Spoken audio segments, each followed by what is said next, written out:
कि स्कूलों में इन्होंने लोगों के आने पर, मीडिया के आने पर प्रतिबंध लगा दिया कि कोई भी अंदर जाएगा तो पॉक्सो एक्ट तक उस पर लागू कर सकते हैं। ये बच्चों को जो सुविधाएं मिलनी चाहिए वो सुविधाएं वहां पर है नहीं। ये सरकार अपने जो पाप कर्म उनको ढकना चाहती है। तो ये पूरी तरह से हिटलरशाही है। राजस्थान विधानसभा का आज मानसून सत्र का पहला दिन था। चर्चाएं होनी थी, लेकिन विपक्ष लगातार कई मुद्दों को लेकर के बैठा था, जिसमें सबसे बड़ा मुद्दा था शिक्षा विभाग में जो नया कानून आया है, स्कूलों के अंदर प्रवेश वर्जित है। इन सब चीजों को लेकर के आज विपक्ष का बड़ा हंगामा रहा। ये वो तस्वीर है, सामने आप देख सकते हैं विधानसभा का जो गेट है, इसी गेट के सामने तमाम विपक्ष के नेता बैठे थे और जो है गेट पर ताला जड़ दिया गया, लेकिन अंदर प्रवेश नहीं दिया गया। फिलहाल के लिए देख सकते हैं घंटों तक यहीं पर विपक्ष के तमाम नेता हैं, चाहे वो सचिन पायलट हो, गोविंद सिंह डोटासरा हो, टीकाराम जूली हो या अन्य जो तमाम विधायक थे, वो यहीं इसी गेट के बाहर बैठे थे और जो है अब विधायक आवास की तरफ पहुंच चुके हैं। आप तस्वीरों के माध्यम से देख सकते हैं।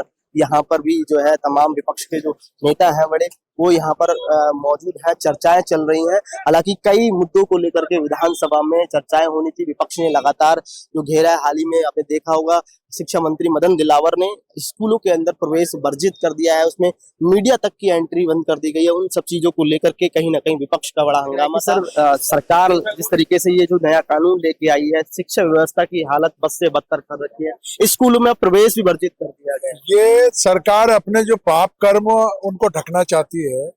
जो स्कूलों की जर्जर स्थिति है, बच्चों को जो सुविधाएं मिलनी चाहिए वो सुविधाएं वहां पर है नहीं, और उसमें अंदर किसी को पता नहीं लगे, इसीलिए मीडिया को रोका जा रहा है, इसीलिए विपक्ष के नेताओं को रोका जा रहा है, और यहाँ तक कि अभिभावकों को भी परमिशन लेकर के ही अंदर जाने दिया जाएगा। ये तानाशाही कानून है और इस कानून का हम लोग विरोध कर रहे हैं। आज हम मूक बधिर बालिका स्कूल में गए, 15 दिन बाद स्थिति सुधारने का जो हमारे नेता प्रतिपक्ष को उन्होंने कहा था, आज हमने देखा जाकर के, तो वहां पर एक नया जो है आदेश चस्पा मिला, हमको स्कूल में जाने से रोका, वहां की स्थिति को देखने नहीं दिया गया। इससे साफ जाहिर है ये सरकार अपने पाप कर्मों को छुपाना चाहती है और शिक्षा विभाग में जो अंधेरगिर्दी है, जो दहशत गिरती है, उसको रोकना बिल्कुल उसको नेस्तनाबूद कर रखा है शिक्षा विभाग को।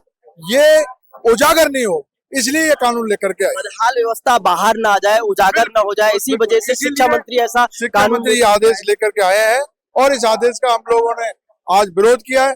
सदन में भी हम लोग जाते हैं, लेकिन सदन में भी आज जो आपने देखा गेट बंद कर दिया, बैरिकेड लगा दिए कि सदन में भी ये मांग नहीं उठे। मीडिया तक की एंट्री बंद कर दी है। पोक्सो जैसे मुकदमे जो कहीं ना कहीं, इसीलिए इससे मीडिया का प्रवेश वर्जित है, अभिभावकों का, और नेता प्रतिपक्ष जब जाकर के और स्थिति को देखना चाहते हैं उनको रोका जा रहा है। ये सब इनकी दहशतगर्दी है, तानाशाही है, और इस कानून को वापस लेने के लिए हम सदन में भी आवाज उठाएंगे। इधर स्कूलों के अंदर जो है प्रवेश वर्जित कर दिया, इधर आपको विधानसभा में अंदर प्रवेश आप देखिए, बात जो कभी नहीं हुआ, हमारा विशेष अधिकार है हाउस में जाने का, गेट बंद कर दिया ताकि ये आवाज वहां पर हाउस में नहीं उठे और ये मुद्दा जो है जनता तक नहीं पहुंचे। लेकिन मुझे पूरी उम्मीद है मीडिया के माध्यम से ये मुद्दा जो है पूरे जनता के सामने जाएगा और जन जन तक हमारी आवाज पहुंचेगी। विपक्ष के मानसून सत्र में कई अहम मुद्दे थे जिन पर चर्चाएं होनी थी, क्या कुछ? बिल्कुल उसमें चर्चा होगी, अगर लेकिन हाउस से चलाना नहीं चाहती है सरकार। इससे आप आज इनकी मंशा जाहिर हो चुकी है। ये पहले दिन ही इनकी मंशा जो है बिल्कुल उजागर हो चुकी है। हाउस को ज्यादा दिन नहीं चलाएंगे, 2 या 3 दिन चलाने का जो सरकार का जो पहले से जो सगुफा छोड़ा हुआ था, वो आज हमको यथार्थ में देखने को मिल गया। आज ही विपक्ष को रोक दिया ताकि मुद्दे उठे नहीं, जनता की आवाज वहां पर उठे नहीं। ऐसा सर जानबूझ करके हो रहा है कि जानबूझ करके ये प्रकरण जानबूझ करके ये किया गया है। गेट भी जानबूझ करके बंद किया और बैरिकेड भी जानबूझ करके लगाया।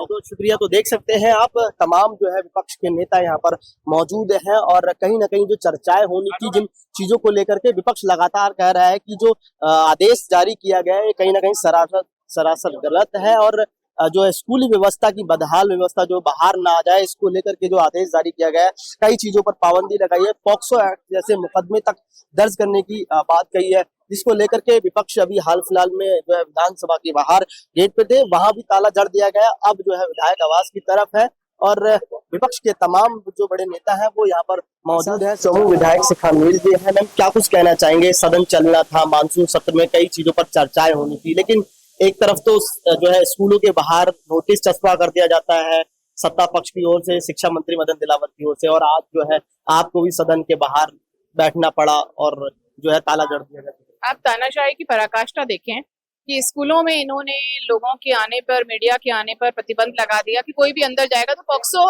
एक्ट तक उस पर लागू कर सकते हैं ये। दूसरी चीज, हमें जो विधायक हैं, जनता ने चुनकर जो विधायकों को भेजा है, उन्हें विधानसभा का गेट नहीं खोला गया है, उन्हें अंदर घुसने से ये लोग रोक रहे थे। तो ये पूरी तरह से हिटलरशाही है और जो केंद्र में इन्होंने लागू करी, और लागू करने की मंशा ये है कि इनकी जो नाकामियां हैं वो जनता के सामने ना आए, स्कूलों में लोग ना जाएं, तो स्कूल की जो बदहाल स्थितियां हैं वो लोगों की आंखों के सामने ना आए। हाल ही में निकाय चुनाव भी नजदीक है, पंचायत चुनाव भी होने हैं, लंबा वक्त लगा चुनाव होने को लेकर के, कैसा देखते हैं? क्या लग रहा है कि निकाय चुनाव में और पंचायत चुनाव में या फिर जो आने वाले समय में स्कूल की जो बदहाली बाहर निकल के आ रही थी, उनको छुपाने के लिए कहीं ना कहीं शिक्षा मंत्री मदन दिलावर जो ऐसी चीजें निकाल करके सामने लेकर के आए कि आदेश चस्पा कर दिया गया कि कोई भी अंदर नहीं जाएगा और जो अव्यवस्थाएं हैं वो नहीं दिखेंगी। पूरी भाजपा सरकार डरी हुई है। पहले नगर निकाय और पंचायती राज चुनावों को होने नहीं देना, आगे खिसकाना, और अब ये वाला जो आदेश है, और जल्दी हो सकता है हॉस्पिटलों के लिए भी ये आदेश आ जाए। तो पूरी सरकार डरी हुई है कि लोगों तक उनकी बात ना पहुंचे, पर जनता समझदार है, जनता अंधभक्त नहीं है। कुछ अंधभक्त लोगों की आंख नहीं बंद कर सकते हैं, और आने वाले चुनाव में जनता करारा जवाब देगी जो विफलताएं पिछले 2.5 साल में बीजेपी सरकार की रही हैं। गेट के बाहर बैठना पड़ा, पूरे विपक्ष को बाहर बैठना पड़ा, चर्चाएं होनी थी। क्या लग रहा है विपक्ष का अगला कदम क्या होगा? आपने जो है कहीं ना कहीं पुरजोर तरीके से कहा कि जो सरकार कर रही हो तानाशाही रवैया है, आगे क्या कदम? सरकार चाहती ही नहीं कि है ना सदन में बहस हो, और इसी कारण आज गेट बंद कर दिया गया। हम लोगों को यहाँ पर एंट्री पर भी, प्रवेश जो है उस पर भी इन्होंने काफी दिक्कतें यहाँ पर खड़ी करी, और हम लोगों को गेट पर ही धरना देना पड़ा। तो सरकार चाहती नहीं है कि असली मुद्दों पर बहस हो। ये लोग सिर्फ जाति और धर्म के नाम पर बांटकर शिक्षा, बेरोजगारी, इन सब से जनता का ध्यान हटाना चाहते हैं। पर जैसा जेनजी आंदोलन एक बहुत बड़ा क्रांतिकारी, एक उसको आप ऐतिहासिक पल कह सकते हैं, तो तख्ता पलट है वो आपको आने वाले समय में दिख जाएगा। मीडिया की पाबंदी को लेकर के क्या कुछ कहेंगे कि पॉक्सो एक्ट जैसे मुकदमे उसमें जो है काबिल कर दिए? जो बड़े मीडिया हाउसेस हैं जो विपक्ष की खबरें नहीं दिखा रहे हैं, आज उनको तो कम से कम इस चीज पर तो सवाल उठाना चाहिए कि क्यों मीडिया पर पाबंदी लगाई गई है। आप लोग लोकतंत्र का चौथा स्तंभ हैं, तो आप लोगों को सवाल उठाना चाहिए, आप लोगों को दिखानी चाहिए आज की जो खबरें हैं। तो ये तो आप लोगों का मेरे ख्याल से कर्तव्य है। कुछ मीडिया हाउसेस अच्छे से निभा रहे हैं और कुछ बड़े मीडिया हाउसेस हैं जो दबे हुए हैं। बहुत बहुत शुक्रिया। हमारे साथी शिखानवीर जी जो कि चौमू से विधायक हैं, कांग्रेस विधायक, और उन्होंने कहा है कि जिस तरीके से आज सदन के बाहर विपक्ष को बैठना पड़ा, मानसून सत्र में कई चीजों को लेकर के चर्चाएं होनी थी, वो चर्चाएं नहीं हुई। आखिरकार जिस तरीके से स्कूलों के बाहर आदेश चस्पा कर दिए गए, नोटिस चस्पा कर दिए गए, और ऐसे ही आज जो है हमें भी सदन के बाहर बैठना पड़ा। मानसून सत्र लंबा चलना था, लेकिन कहीं ना कहीं जिन विषयों पर चर्चाएं होनी थी वो चर्चाएं नहीं हुई। सरकार कहीं ना कहीं डरी हुई है, ऐसा विपक्ष के तमाम नेताओं ने कहा। बड़ा हंगामा हुआ, तमाम नेता पहुंचे, सचिन पायलट से लेकर कई बड़े विधायक यहाँ पर मौजूद हैं। फिलहाल के लिए आने वाले समय में क्या कुछ होता है वो देखने वाली बात होगी। सहयोगी कैमरामैन राकेश गुप्ता के साथ महारत सिंह, पॉलिटिकल पंचायत।